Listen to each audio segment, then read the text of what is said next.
High above the clouds at 35,000 feet, Graham Vexler, the cold-blooded CEO of Orion Edge Technologies, lounged in his private jet, a tumbler of bourbon dangling from his fingers. His eyes, glassy from drink and arrogance, locked on the woman seated across from him. She was the only one who hadn't bowed to him all flight. Alina Monroe, composed in a sharp charcoal suit, legs crossed, coffee in hand, and a thick stack of documents spread across her lap. Her presence unsettled him. He squinted, leaned forward with a lopsided smirk, and slurred, "Guess they'll let anyone ride my jet these days." Without warning, he tilted his glass and flung the amber liquid across the aisle, soaking her face and blazer. Alina blinked once. Calm. She dabbed her cheek with a napkin, folded it neatly, and looked up with a smile that wasn't friendly. That was when the pilot's voice came through the intercom. "Ms. Monroe, could you step up front, please?" Graham's jaw twitched. Her?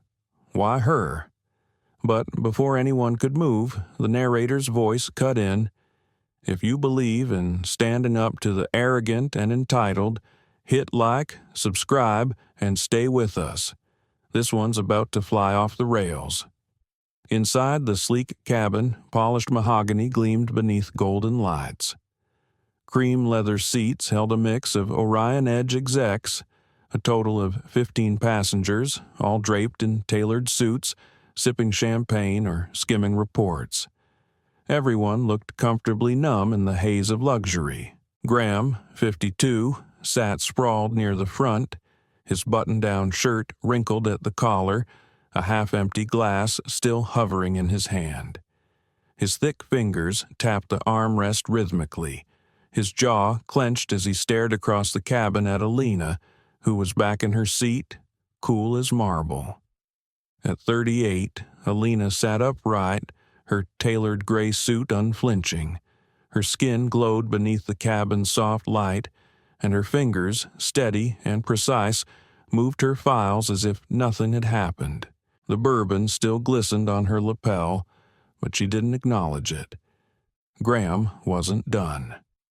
He leaned forward again, his voice sharp and loud enough to silence the quiet hum of the engines. "You don't belong here," he barked, venom lacing every syllable. "What's next?" Letting janitors join board meetings. A few passengers chuckled nervously. Others shifted uncomfortably, unsure which direction the wind would blow.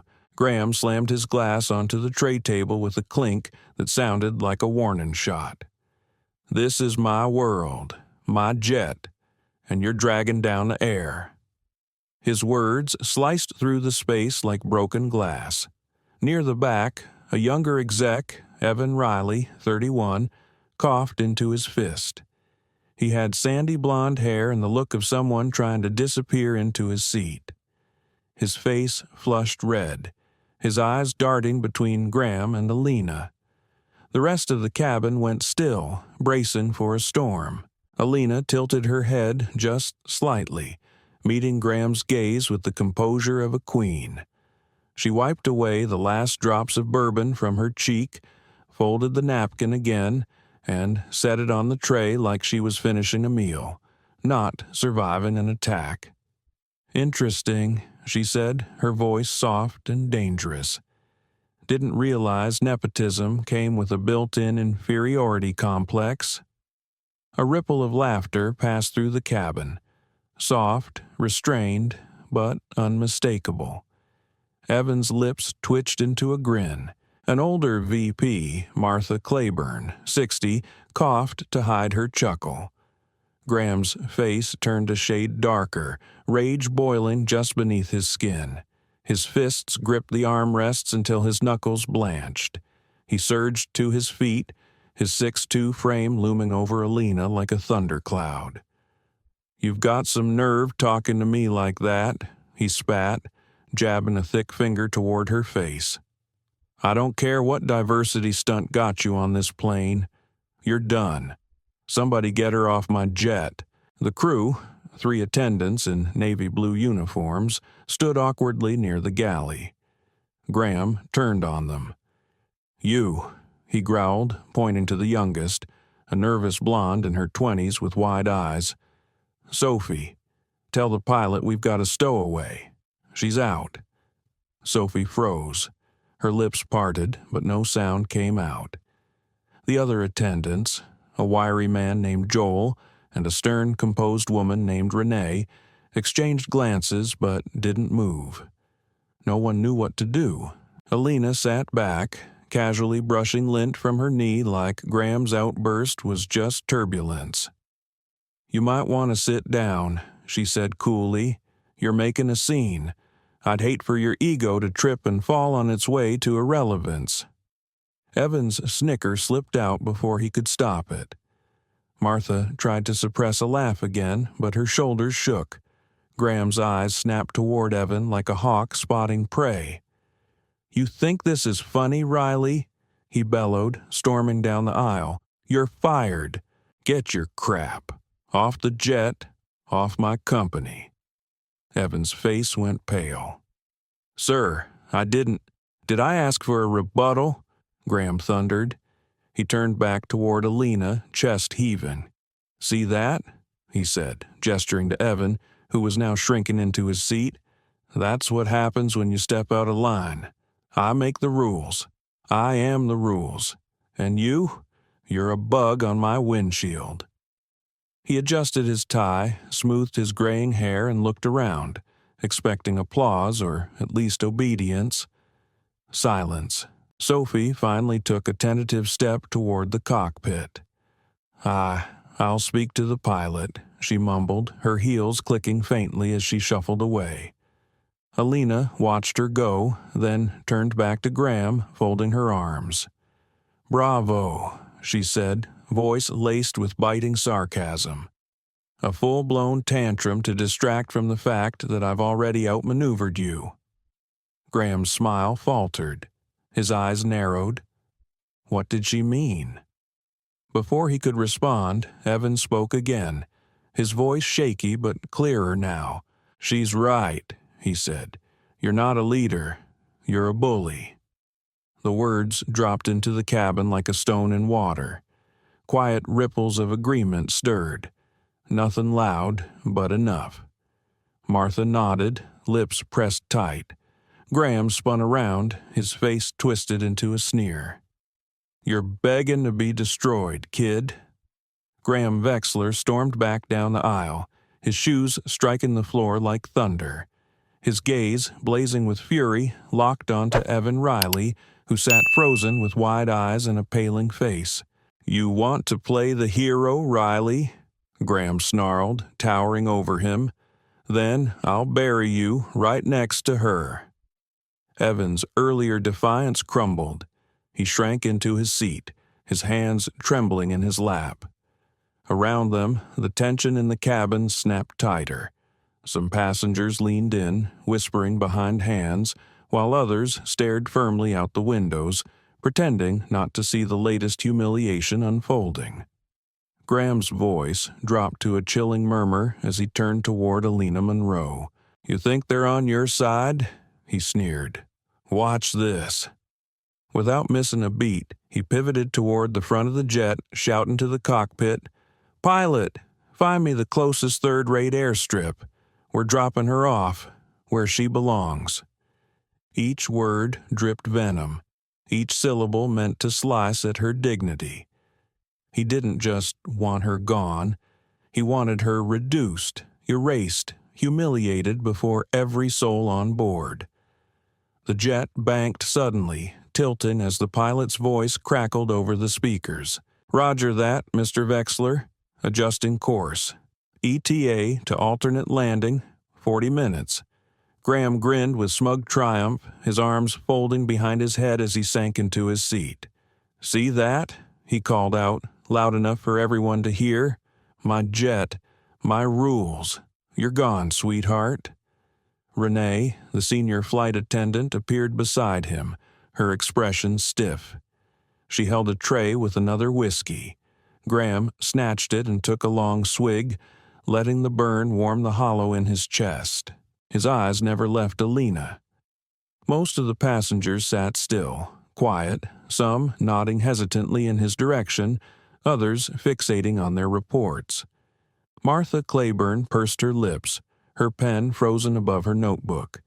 Evan sat like a deflated balloon, shoulders sunken, eyes wide with shame. The buzz of power, Graham's weapon of choice, was filling the space again. But, across from him, Alina didn't budge. Her suit, though stained from the earlier whiskey splash, remained pressed, her expression unbothered.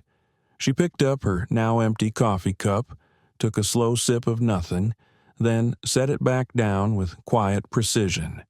Then she spoke, just loud enough to reach Graham's ears. "Keep digging," she said, her voice a whisper soaked in steel. "You're going to love the grave you're making for yourself?" Her smirk returned, controlled, irritatingly knowing. It crawled under Graham's skin like fire ants. He tightened his grip on the glass, the ice inside clinking faintly as his hand trembled. What was she playing at? In the back, near the galley, Sophie whispered something urgent to Joel, whose wiry frame leaned toward her with tension. Renee stood near them, arms crossed, her lips pressed thin. The rest of the passengers watched, though most pretended not to. Whispers passed like sparks through dry brush. Graham could feel it. His control was slipping, just a hair. He leaned back and chuckled, though it didn't reach his eyes. He had control. He'd fired Riley. He'd redirected the flight. He was getting Alina off the jet. Everyone would fall back in line. They always did. And yet, her stare lingered, calm, sharp, unshaken. For a moment, he wondered, had he underestimated her? "No," he muttered, shaking the thought away. "She's a nobody, a glitch I'll wipe out." Raising his glass again, he turned toward Martha with a forced grin. "To the top dogs," he said, winking. She didn't smile back. The jet banked harder now, descending toward a backwater airstrip Graham had ordered mid-rant. The sleek interior, once a cradle of corporate comfort, had become a pressure cooker. The leather seats, the polished wood, none of it soothed the uneasy tension in the air. Alina still sat tall, her stack of files untouched, her presence steady as ever. Across from her, Graham swirled his second drink, a smug grin tugging at his lips. "This your idea of a victory lap?" he jeered, loud again. "Enjoy it? Once we touch down, you're done. Trespassing on my jet? I've got people waiting to drag you out in cuffs." He leaned closer, lowering his voice to a mocking hiss. "You should have stuck to fetching coffee, not drinking it." A few of the more sycophantic execs nodded faintly, muscle memory responses to Graham's dominance. Martha, however, froze mid-sentence. Her pen hovered above the page. Evan clenched his fists, his fired status clearly still burning inside him. In the galley, the flight attendants huddled like storm watchers. Sophie clutched a tray so tightly her knuckles were white. Her eyes kept flicking to Alina, then away, full of guilt. Graham snapped his fingers at Joel, his voice sharp. "Satellite phone. Now." Joel hesitated, jaw tight. Renee nudged him forward with a sharp look.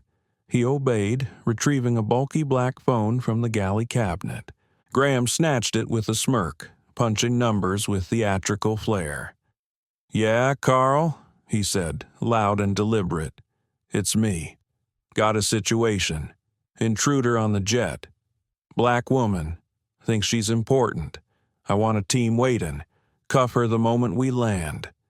He ended the call with a snap and tossed the phone onto the tray with a thud, then turned back toward Alina, grinning with poisonous satisfaction. "Did you hear that?" he said, voice slick. "That's the sound of your little stunt coming to an end." The jet dropped lower, hitting turbulence. Overhead, bins rattled. Some passengers reached for the armrests. Alina didn't flinch. Instead, she reached into her blazer pocket and pulled out a slim leather wallet. In one smooth motion, she flipped it open, revealing a glossy ID card. Her name, bold and unmistakable, shimmered beneath the cabin lights. Senior Consultant, Orion Edge Technologies. She held it up, steady as ever. "I'm not trespassing," she said. "I'm working. For your company. Maybe check the roster before you call the dogs." The silence that followed landed harder than any of Graham's insults. Evan's head jerked up. A glimmer of hope sparked in his eyes. Martha leaned forward, squinting to read the ID. Even Sophie, still gripping her tray, froze in place, her eyes wide. Graham's grin died instantly. His face reddened, blotches blooming across his cheeks as he grabbed the ID from her hand. His thick fingers left smudges across the surface as he stared at it, disbelief fighting with anger. This is fake," he barked, though his voice cracked just slightly. He spun toward Joel again. "Verify it. Now." Joel stared down at the ID card, turning it under the cabin lights. "This is fake," Graham Vexler snapped, but his voice cracked, just barely. That tiny fracture was enough to betray something deeper. Doubt. "Check it. Now," Graham barked, shoving the card at Joel, who fumbled for the satellite phone again, his fingers clumsy with pressure. He stepped back toward the galley, muttering as he dialed. The jet hummed softly, a dull backdrop to the growing silence. The passengers waited. After a long minute, Joel looked up, face pale. "It's real, sir," he said. "She's listed as a senior consultant, hired last month." He walked over, handed the ID card back to Alina Monroe, who took it with a slow, deliberate nod. As she tucked it back into her blazer, the air in the cabin shifted. She hadn't just survived, she'd just checkmated him. Graham's jaw clenched until his teeth protested. He slammed his glass down, splashing whiskey across the tray. "Fine," he hissed, chest rising and falling fast. "You've got a fancy card. Doesn't mean you belong here." He flung his hand toward the crew, a dismissive gesture signaling retreat. Joel backed away. Renee, still tight-faced, followed him. Sophie, though, lingered. Her eyes flicked from Alina to Graham, to the passengers, then back. Something in her expression had changed. It looked like relief. Around the cabin, murmurs stirred. A few executives nodded subtly at Alina. Others whispered behind hands, casting cautious glances toward Graham, who now looked like a lion who'd just lost his roar. Evan Riley straightened up in his seat, exhaling. A half-smile crossed his face. "She got you there," he muttered, just loud enough for Graham to hear. Alina didn't even turn her head. She just looked directly at Graham, her smirk cutting clean through the tension. "You're digging your own grave," she said smoothly. "But please, keep going. The performance is spectacular." A ripple of soft laughter stirred again, the kind that made tyrants sweat. Martha Claiborne's pen scratched furiously across her notepad, capturing every moment like a courtroom stenographer. Graham's eyes narrowed. His fingers twitched against the armrest. He'd been outmaneuvered in front of his own people. Worse, he'd lost control. But he wasn't finished. He leaned forward, lowering his voice so only Alina could hear. "Think you're clever?" he hissed. "Enjoy the spotlight while it lasts." Then, casually, he opened his briefcase. Inside, hidden beneath folders and his leather-bound agenda, sat a sleek silver object. A small folding knife.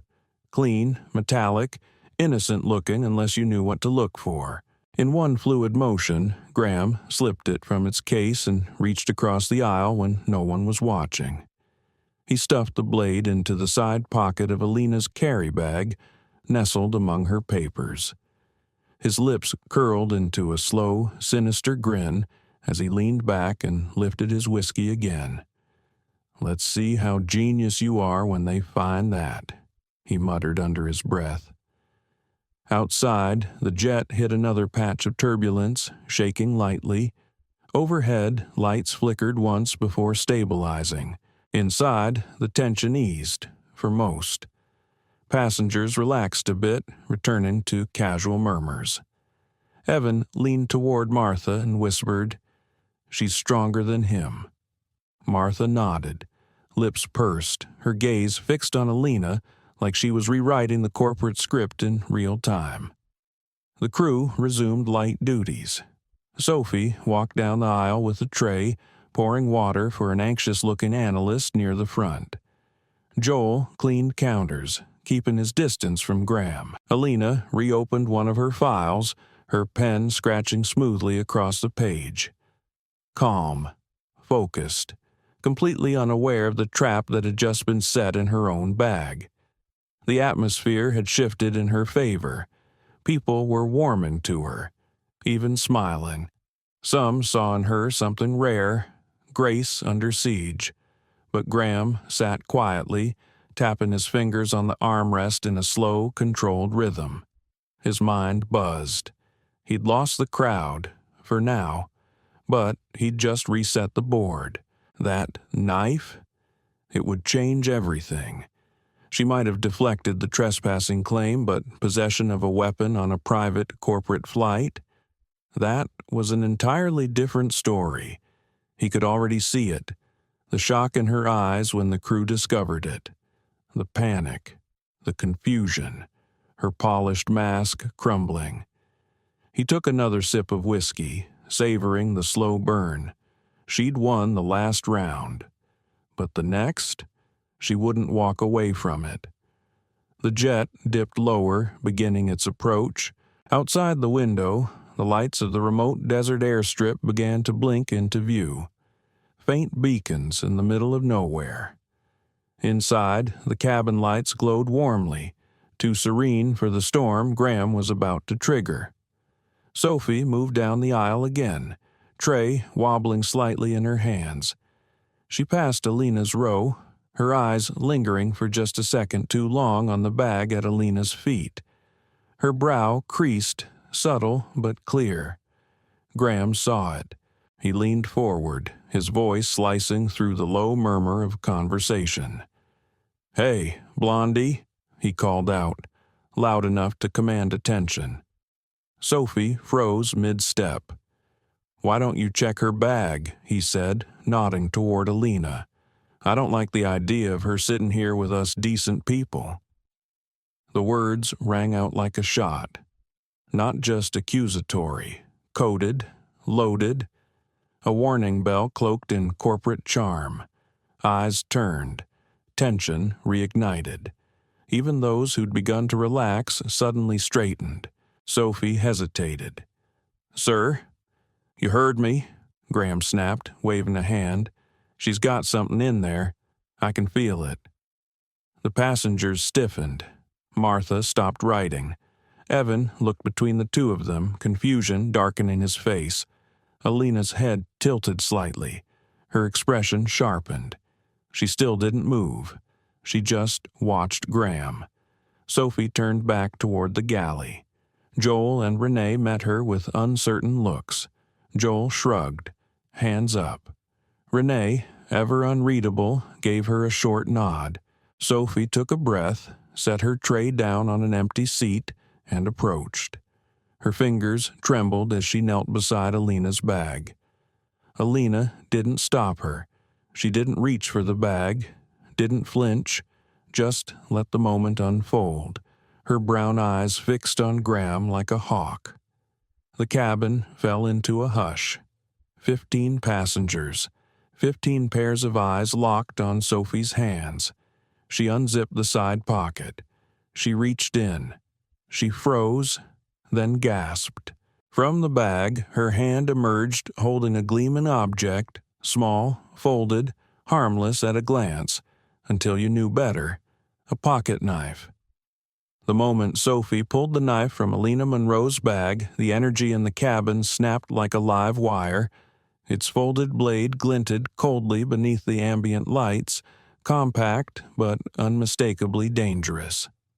"Oh my God," Sophie whispered, her voice trembling as she dropped it onto the tray table with a sharp clatter.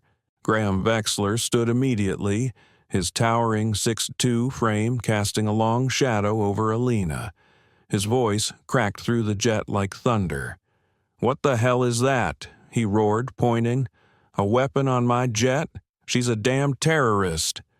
The word exploded across the cabin like a grenade. Gasps. Silence. Chaos. Martha Claiborne gripped her pen so tightly her knuckles turned white. Evan Riley's jaw fell open, all his earlier defiance crushed under shock. A balding executive, Peter Lang, muttered "Jesus," while his young assistant Chloe curled into her seat, wide-eyed and clutching her purse. Graham turned to the flight crew, his expression a mask of righteous fury. "Call security. Lock her down now. She's a threat to every single one of us." His accusations came like hammer strikes, each heavier and more venomous than the last. "I knew it," he snapped. "You can't trust people like her. Sneaky, dangerous, just waiting to stab us in the back." The cabin erupted. Peter shouted, "Get her off the plane!" Chloe whimpered, tears brimming. Even Martha's earlier admiration faltered, her pen hovering uncertainly above her notebook. Sophie backed away, hands shaking. Joel lunged for the satellite phone, dialing fast, his voice low and frantic. Renee, ever composed, stepped toward the aisle, her voice firm. "Everyone stay calm. We're handling it." But her eyes flicked from Graham to Alina, uncertain who the real danger was. Outside, the desert airstrip neared. The lights of the landing strip blurred through the windows, now only 5,000 feet below. Inside, Graham paced the aisle like a wolf in a cage, chest puffed out, feet in the fire. "This is what happens when you let 'em in," he spat, glaring at Alina. "They don't belong with us. Never have. Never will." Alina still didn't move. She leaned back, slow and deliberate, crossing her legs. Her hands rested lightly on her lap. "Nice try," she said, her voice cutting clean through the panic like silk through steel. "But that's not mine." She reached for the knife with 2 fingers, holding it up like a piece of trash, inspecting it with disgust. "This is a prop I used in a client demo last week. Titanium alloy, blunt edge, couldn't cut butter." To prove her point, she dragged the blade slowly across her own palm. Nothing. No mark. No blood. The cabin fell silent again, this time with growing suspicion. The passengers leaned in. Even Chloe peeked up from her seat. Graham's face darkened. His victory soured. "Bull!" He barked and lunged forward, trying to snatch the knife. Alina pulled it back and calmly dropped it on her tray with a clink. "Check the serial number," she said, nodding toward Joel, who still clutched the phone. "It's registered to Orion Edge R&D. I've got the paperwork." She flipped through her files, producing a purchase order stamped with the company's logo and dated 10 days earlier. Joel stepped forward, took the document, eyes scanning it line by line. "She's right," he muttered. He passed it to Renee, who frowned but nodded after reading it. The tide turned. Evan, still pale, pulled out his phone. His voice came firmer now. "I'm recording this," he said, raising the camera and aiming it directly at Graham. "You planted that, didn't you?" The red light blinked. Graham's face flushed deeper. His eyes flicked between passengers, calculating. The murmurs were back, louder now, shifting against him. Martha set her pen down, her voice steady and low. "That's low, Graham. Even for you." Peter crossed his arms, his panic now morphing into disgust. Chloe whispered to him, "He's losing it." The crew backed off. Sophie clutched her tray like a shield. Joel and Renee exchanged a glance that said what they hadn't dared say aloud. They'd picked the wrong side. Graham's chest heaved. His fists clenched at his sides. "You think you're clever?" he growled, his voice trembling with rage. This isn't over. He'd been exposed, and everyone knew it. Alina met his glare. Her smirk returned, sharper now, like the tip of a blade. "Keep going," she said. "You're making this too easy." The jet shuddered as it descended to 3,000 feet. The landing gear groaned as it locked into place. Passengers quieted, whispers fading into an unspoken alliance forming behind Alina. Evan kept filming. The red light blinked, capturing every moment of Graham's slow unraveling. But Graham wasn't done. As the aircraft leveled at 2,000 feet, he slipped a hand into his pocket and pulled out a small remote. Sleek, matte black, no bigger than a car key. A backup plan.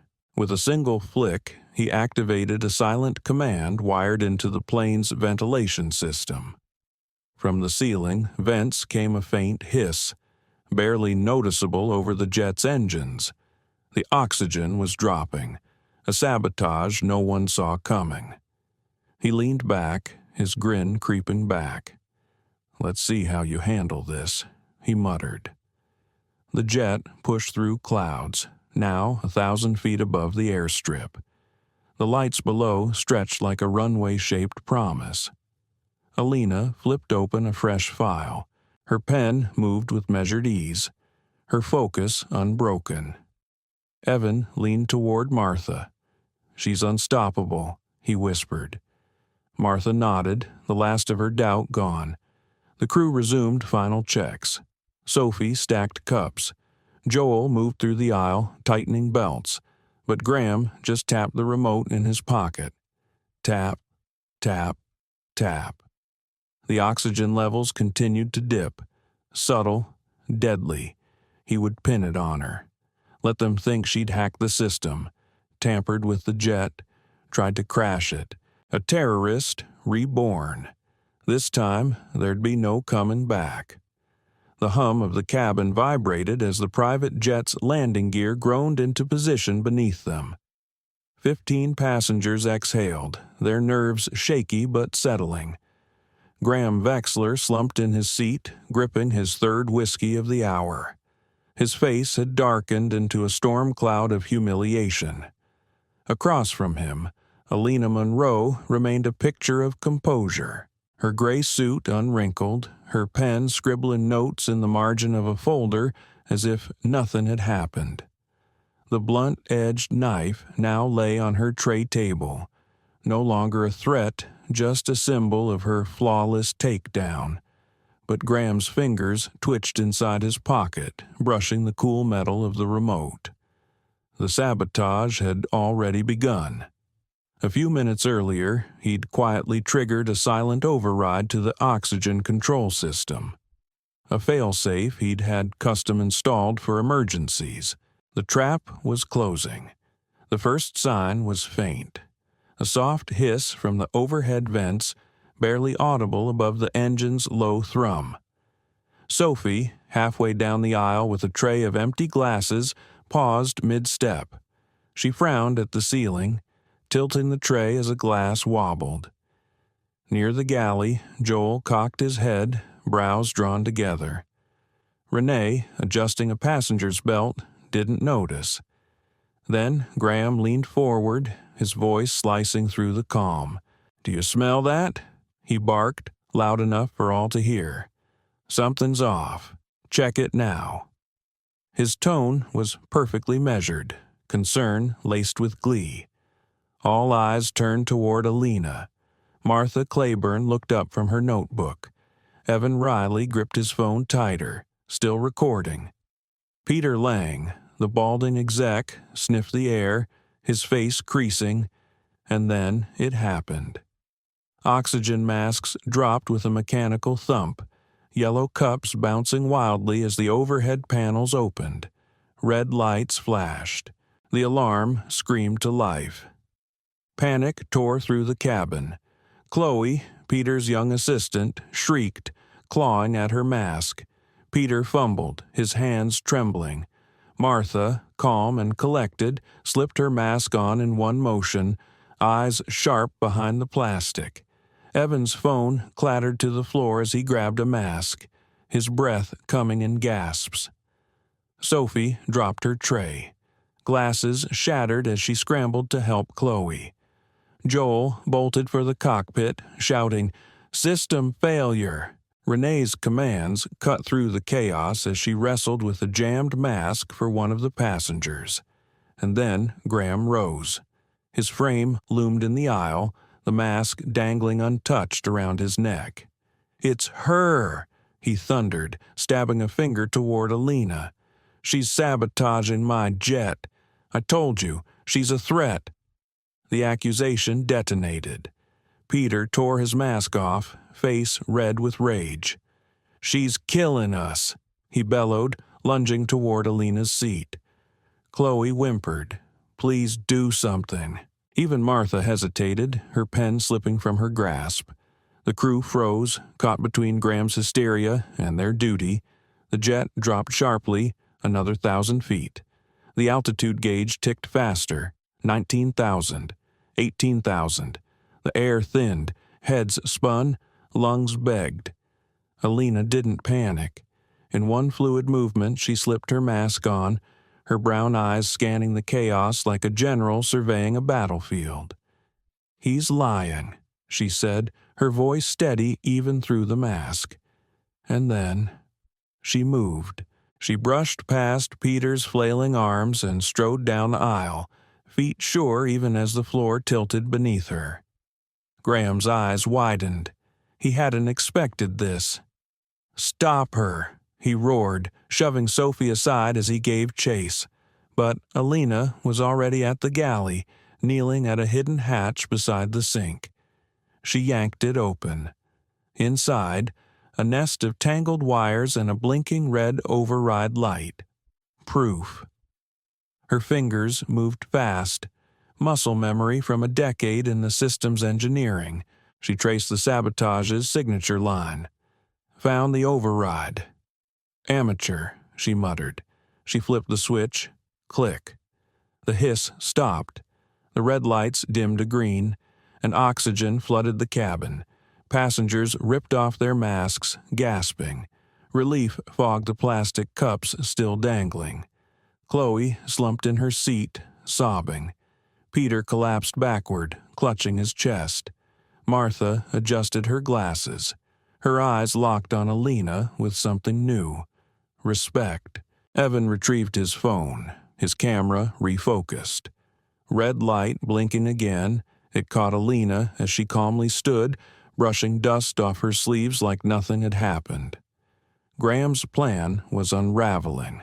Live. "No!" he screamed, barreling toward the panel, but Joel blocked him, shoving him back with unexpected force. "Sit down, sir," he snapped. Renee stood beside Joel now, her eyes cold, daring Graham to try her. The jet leveled out at 15,000 feet. The outline of the dusty airstrip came into view through the windows. Alina turned away from the panel. She brushed her hands together like someone finishing a chore. "You really thought that would work?" she said to Graham, her voice sharp, dry. "I've fixed tougher systems blindfolded." The passengers stared, mouths open. Then Evan, shaky but certain, broke the silence. "She just saved us." A beat passed. Then cheers rolled through the cabin, soft at first, then rising. Martha clapped once, then again. Chloe wiped her face and nodded. Peter muttered, "Holy hell." Even the crew joined in, Sophie clapping with trembling hands. Joel gave a crooked smile. Renee's stern expression cracked, just slightly. Alina stood tall, unbothered by the chaos, her stack of files still neatly aligned on her seat. She had turned Graham's death trap into a victory lap, and the passengers knew it. Evan zoomed in on Graham's face. Flushed, furious, silent. He slumped into his seat, whiskey forgotten. His hands trembled. He'd lost again, and this time she'd saved the damn plane. He leaned forward, growling under his breath just loud enough for Alina to hear. "You're dead when we land." Her smirk didn't fade, but her eyes sharpened. She knew the fight wasn't over. As the crew began checking on passengers and Alina quietly returned to her seat, Graham pulled out his phone. His fingers flew across the screen as he opened a secure app. To his ground tech team. Message, hijack comms. Fake distress call. Pin it on her. He hit send. A new snarl curled on his lips. He'd lost the crowd, but not the sky.